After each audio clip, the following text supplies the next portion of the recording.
Ask and then shut up. Give them 10 minutes and they will make you think. Trust the process.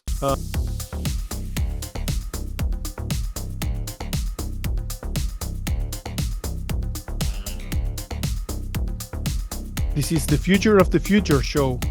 I am your host, Mateo Bervejillo.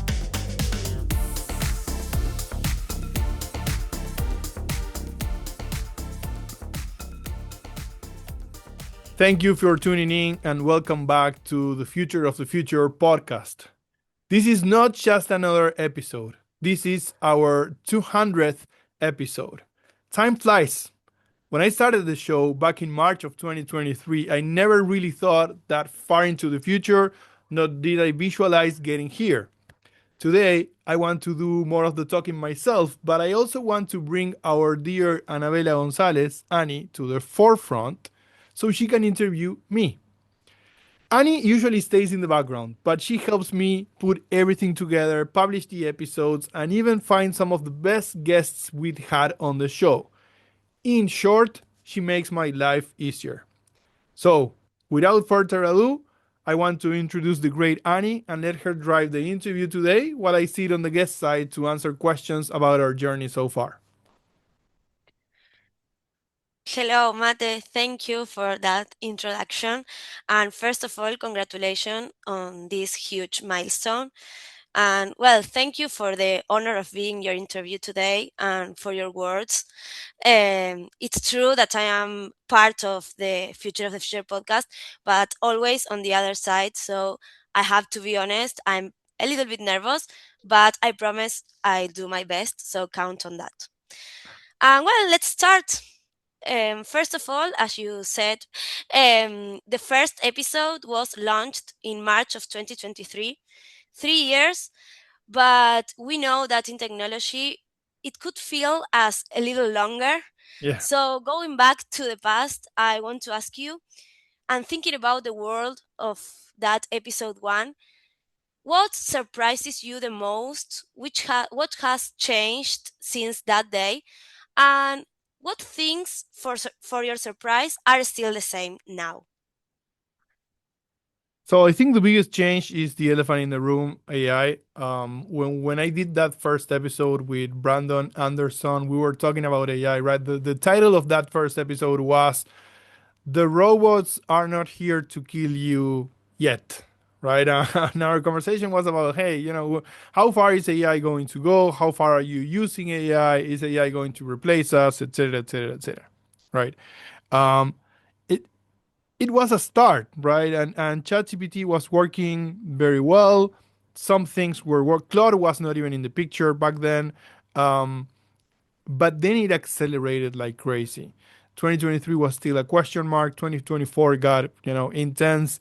2025 was the year when everyone was like, okay, this is it, AI, and all the headlines were like,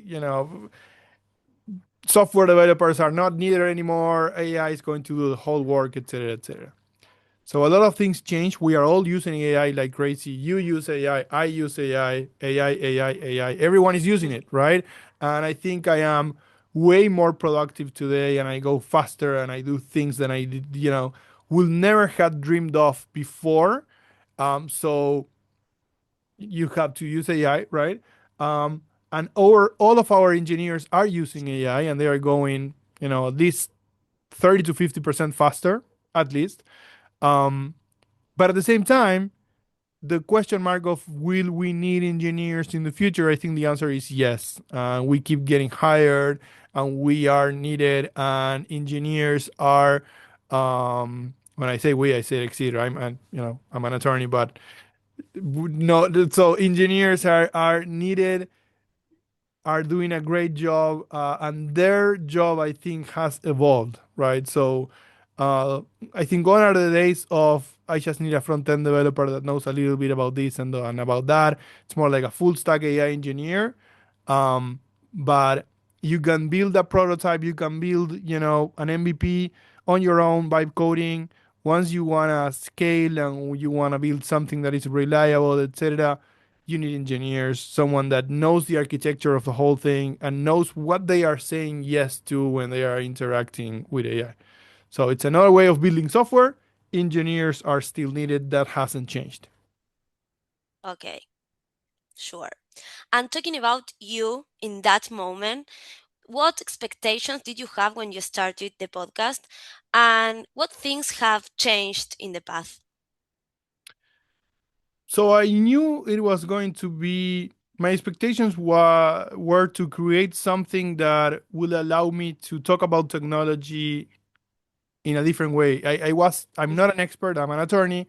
So the podcast, the whole intention was okay, let me interview experts so I can provide value to my network and have the experts do the talking. I think Yeah, it that started yeah. like we can say at a sales initiative, we can say. Yeah. Yeah, and just having something to put out there in my LinkedIn profile and sort of validate who I was and why I was working in the tech industry. And then it became just a process of learning the story that everyone has, helping people, right? It became a process. It became of me, I started feeling more like a journalist. I started feeling like I was, learning how to ask better questions, learning how to listen, learning when to talk and when to speak and when not to speak and when to just listen, or even let a silence to be there, and that will inspire the guest, right? So I fell in love with the process. With learning the story behind each person, um, and it just became something else. And sometimes I was helping people, for example, land jobs. Right? They were out of the job, and the podcast became a Hmm. way of them talking about themselves, their story, their value, and some of them even landed jobs because they were able to put their experience in a different way, show the podcast to a few people, and create opportunities. And it also led me to meet a lot of amazing people and have Hmm. amazing conversations. So yeah, that changed a lot during the way. Yeah, I want to take something that you have just said that is related to listening and understanding people. I won't reveal any details, but we have just talked several times about your next book, and well, I think that it's going to be related to truly listening people, to empathy and that kind of stuff. So I want to ask you, after 200 conversations, if you have what you have learned about truly listening to people. Great question. So things I have learned in the podcast: ask and then shut up, right? And then shut up for a Yeah. while, and then let the other person speak, and wait for an awkward silence, and make it just a little bit long and awkward, because people are thinking about their answer, and we tend to think that listening is like responding very quickly, or like Yeah. finding out the answer before they're finished, and like I'm finishing the word, I'm showing that I'm a great listener, and you are not doing that. You are just interrupting the inspiration of the other person that is trying to say something, right? So just Hmm. shut up, right? The first thing I've learned is to if you want to be a great interviewer, know when to shut up and know when to speak. And the other thing is, um, it's not about you. It's about the guest. Another thing we do many times when automatically when listening is like you tell me a story, and I will try to tell you a story that matches your story and is similar, right? Hmm. But and to me that feels like, oh, I'm empathizing with Annie, right? And I'm showing her that I've been through something similar, but I'm just taking away the spotlight, right? Maybe you are telling me about I had this amazing football match and I scored from the middle field. I'm like, oh yeah, I know how it feels. I did the same thing. Actually, it was even from longer, and it was a greater shot, and I scored as well. I'm like looking at you Yeah. like I'm listening at you, and you will be like, yeah, now it's no longer about me, right? So Yeah. shut up. It's their story. It's not your story. Um, and think of yourself as a journalist. Think about what are you're trying to let the other person tell the story, right? So sometimes now when I'm speaking to someone, I I'm not doing the podcast. I'm just speaking to them, but Mm-hmm. I picture myself like I'm doing the podcast, right? So they start talking. I'm like digging deeper in the story. And how did you feel? So Yeah. tell me more. Tell me how this start, right? And what are the connections between this and that? And oh, and it's amazing. And people go like full into the story, and you learn things you wouldn't have learned otherwise. It's hard to do all of this, but those will be the three things.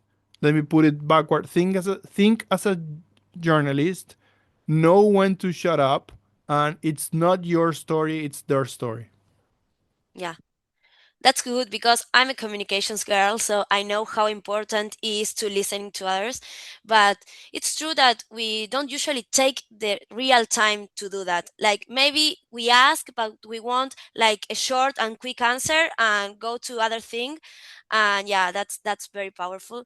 And well, you have answered a little bit about that, but as you said, it has changed the way you talk to people and you listen to people in your everyday life, isn't it? Yeah. It does, yeah, it does, and I think it's very important. Let me be honest. I wish I was better at this at home.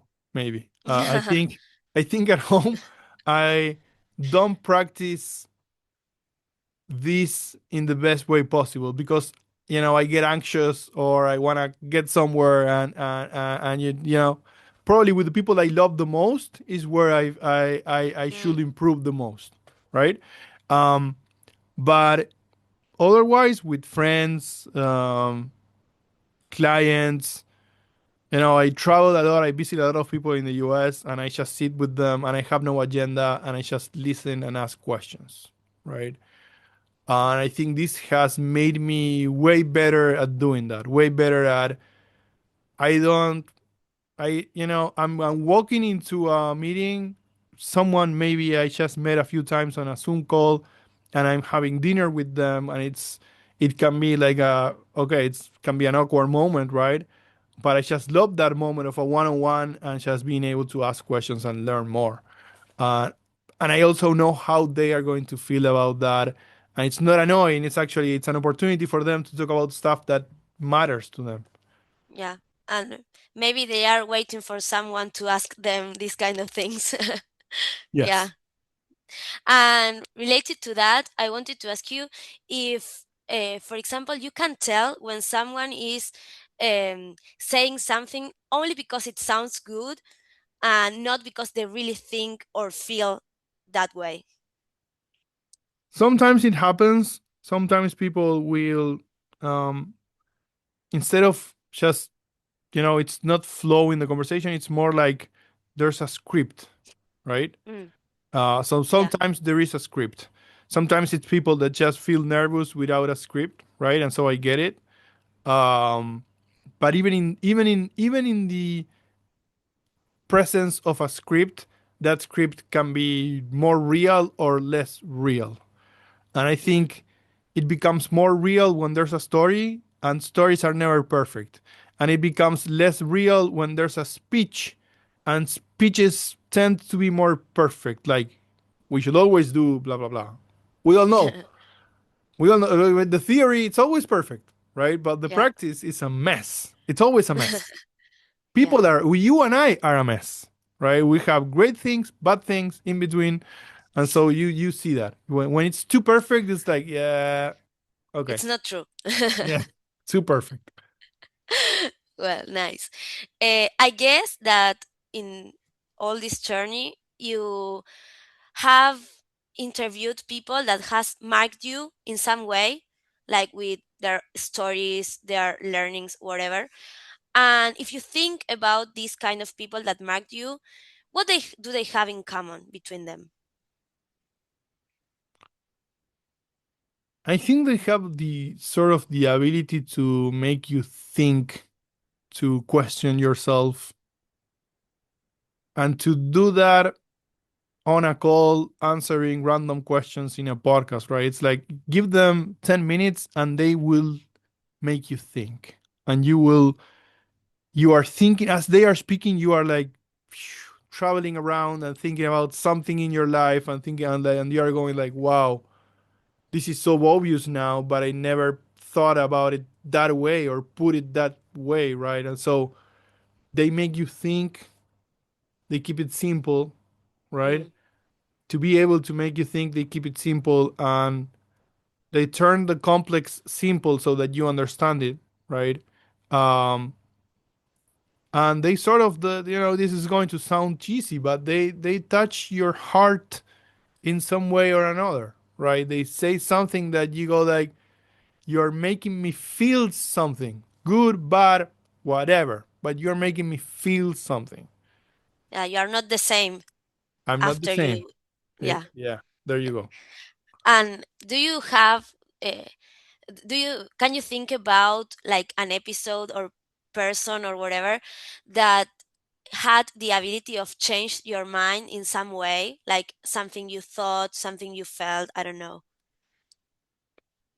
Mm, many, a few that talk about sort of the leadership, meaning of life, Mm, meaning of purpose. I've done a few of those. Impact of AI. I don't want to name any because I've done so many, and there are so many that are great that I am fearful of just naming a few and leaving some, yeah, out there that should be there. it would Um, be unfair. it would be unfair, right? But it sort of strikes home. How do you say that? There's a saying there that I'm not saying right, but it touches a fiber that is so close to me, to home, right? And so, um, and it's always about some of those things. I'm not that technical, so when it gets too technical, I get amazed by some things, but it's more about when it's about sort of the meaning of it all and relationships and the meaning of and purpose and also survival things that Yeah, get very close. Um and some of the things that have made me very anxious in the last years is AI, right? I mean, what is going to mm-hmm. happen with the future of work? Some episodes have been great at putting things into perspective and going like, hey, you know um there's going to be a lot of change, but there's also going to be this and that, and this is going to be needed, and if we keep ourselves grounded and we learn everything and we do it this way, we're going to be okay, right? And I ended the episode with a very positive energy, so yeah. Yeah, nice. They invite you to see things from other perspective. Yep. Yep. That's very important in life. And well, now I want to go a little deeper into your personal growth and your reflection. And if you could send a message to that Mateo of the episode one, what would you tell him? And what version of you was that Mateo? And which version of you is now talking to me? I would say, take less notes and look at the camera. One of the things that happened to me was when I started doing the first episodes. When I speak to people, I tend to take a lot of notes, right? Uh-huh. But I never record myself, so I don't see what people are seeing. And once I started doing all of the first episodes, I noticed that they were seeing like the top of my head. I was writing, and they were speaking, and they were seeing my the top of my head, right? Yeah. So I started taking less notes, or I started crafting the art of looking at them and also taking random notes in the paper, right? Yeah. Um, yeah, and the other thing is, I don't get as nervous, or I don't get nervous, or I am at peace with who I am and how I look in front of a camera, right? Which, it's weird. The first times you're doing this, it's like you look at yourself and you're like, ah, crap. Yeah, Yeah. I didn't know. I didn't know I looked like that. I didn't know I I sounded don't like that. I don't know if I want to watch the video after we record it. It's weird. I At the beginning, it's yeah. weird, right? And then you go like, whatever. This is, it is what it is. It works. Um, keep going, right? And so that's what I find, and I find there are things I can always improve, right? Like not doing this. There are many things I can definitely improve, but also trusting what works well and trusting the process and the habit. Yeah. And if you have to describe the Mateo of today, what would you say? Who is talking to me right now? Oof. In all senses, like person Yeah, overall, who's talking to you? Uh, that's different from the 2023 Mateo. different. I think I am a better entrepreneur. So another thing that changed when I started doing the podcast in 2023, I was not the CEO of Exceed yet. I was a Mm, business development partner, chief growth officer, um, but not the CEO. So I became the CEO of Exceed in September of 2023, and I changed a lot from there. First time as a CEO, very anxious, very at the same time I had confidence in me, but I was afraid, are things going to work out or not, right? mm, It's been a while. Um, I always need to improve, and that's for life, right? There are things I will need to improve always, but I feel more confident in the role nowadays. So I think that's one of the biggest changes, and sort of, you know what we are doing is amazing, and people like what we do, and hire us and rehire us, and we keep getting more clients. I think we more than doubled our client base since that time, right? yeah. um, I wrote a book, which was a Yeah. big milestone. You I were, know you you might have a were, question about that, right? But so a few things changed in between, right? yeah, And so I think I am more confident, and at the same time it's only 3 years, but just a little bit older. um yeah, more experience, I would say, more tenure, yeah. yeah, a lot of things. And if you had to bet on a prediction for when episode 400 is launched, what would you think? The first thing that came to your mind. Exceed has almost doubled in size. Our leadership team keeps growing. I have another book out. um and honestly, after that, it's like, we'll see. I But will that's write that's good them. enough. That's good enough. Yeah, it's a lot. I will write them and then we are going to check it out. And for example, if I want to start my podcast today, what advice would you give me? The same advice I got when I started this: do at least 10 episodes and then go out. So when I started the podcast, I asked a friend of mine from Mexico. He worked with US clients doing contracts, etc. I saw he was doing the podcast, right? And he was pushing out great content. I'm like, dude, how do you do this?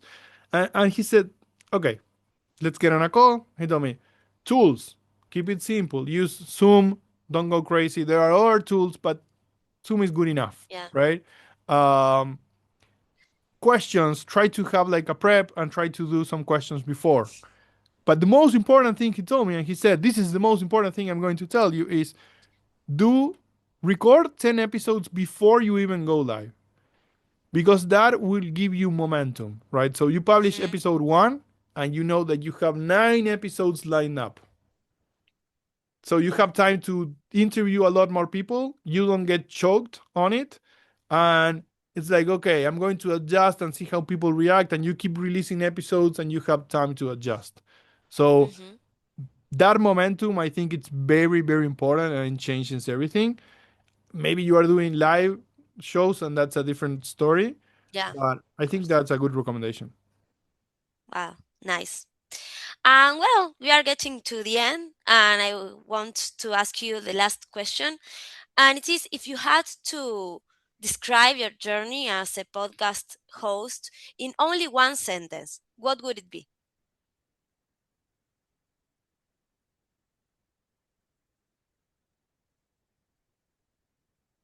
trust the process. I think trust the process. And there's a lot that comes baked in into that phrase, right? So let me Mm-hmm. explain it. Trust the process means it feels awkward. You are getting out there, you're doing a podcast, like, what the am I doing, right? And people look at you, you're doing a podcast now, and what is that about? It's like, focus and trust the process, right? Know that there's a reason why you started, and that has been my journey. It's like about consistency. It's like I'm doing a podcast, Mm-hmm. and I'm doing it, and I don't care what people will say. I don't care how awkward it will look. I don't care if my friends go like, oh, the future of the future or whatever, and make fun of the name. I don't care. I don't really care about my viewership. I do, but not in a way of like, oh, I'm going to feel bummed if Mm-hmm. um, Yeah. and I've learned that you know I learned this before, but I learned that when I do this, good things happen and it builds up. When you trust the process, it builds up. It's same like you Mm-hmm. like football, you play football, you trust going to practice, it's going to be great for you. The results don't show up in 2 weeks, Yeah. right? The results take time to show up. And it's been almost 4 years of doing episodes, three and counting, and some of the results are even invisible. It's like we were talking about this, and sometimes I get introduced to someone and they know me because of the Mm-hmm. podcast, right? And we're talking for the audience. I live in Uruguay, Montevideo, and people in the US, when I get introductions, sometimes they know me because of this podcast, right? It's Yeah. a random thing.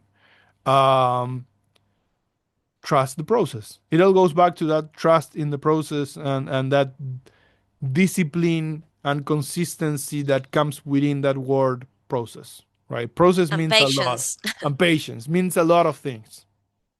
Yeah. Well, that's all. Congratulations again, and thank you for letting me be your host today, and for the opportunity of see the process of Future of the Future podcast. You are an amazing host. I don't know if you are an amazing host. You did a great job. You made me feel Thank you. very well. And you were so good and casual about it. Like, if you have your own content and you're doing in her words. I love that newsletter, Yeah. by the way. Everyone in the audience, Annie just released a newsletter in her words. Amazing newsletter. Women in Thank tech telling their stories. Um, you could do a podcast. That's you. it. You already know you can do a Well, podcast. okay. I had your advice. Okay. Thank you, Mate.